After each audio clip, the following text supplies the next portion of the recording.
cabdiqani maxamuud cabdi oo mas'uul ka ahaa degmada Godaale ee gobolka Sool ayaa maanta isku soo dhiibay Puntland. Mas'uuliyiin sarsare oo ka tirsan xukuumadda ayaa ka qayb galay munaasabadda lagu soo dhaweynayay oo ka qabsantay deegaanka Buurawadal. Ugu horeyn cabdiqani maxamuud cabdi ayaa ka warbixiyay ujeedada uu isugu soo dhiibay Puntland isagoo horey xilka gudoomiyaha degmada Godaale uga ahaa Somaliland.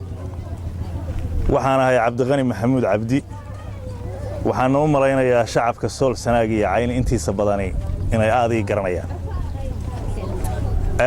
anigu waxaan ku magacawnaa degmada Godaalo.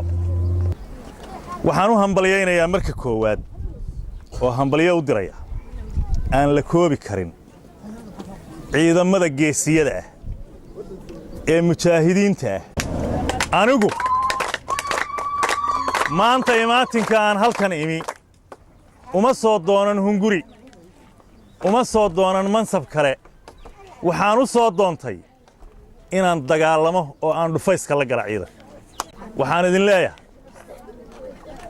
dadkan horena looma gumaysan inta aad haddeer laascaanood joogteenna waxa la eegayay waxay ahayd wax walba xidhiidhnimada derisnimada wada dhalashada. Cumar Cabdullaahi Faraweyne gudoomiyaha gobolka Nugaal ayaa soo dhaweyn kadib sheegay inuu ku faraxsan yahay soo dhibida mas'uulkan horey uga tirsanaa Somaliland isla markaana sheegay inay soo dhaweynayaan cid walba oo ka soo jeeda gobolada Sool Sanaag iyo Cayn oo doonaysa inay ku soo biiraan Puntland. gudoomiyaha cabdiqani soo dhawow haddaad ka soo tagtay qoladii sheegaanta ahayd oo duulaanka qaawan ku haysay dadka reer Sool waa ku soo dhaweynaynaa. cabdiqani waa haldoorada gobolka Sool.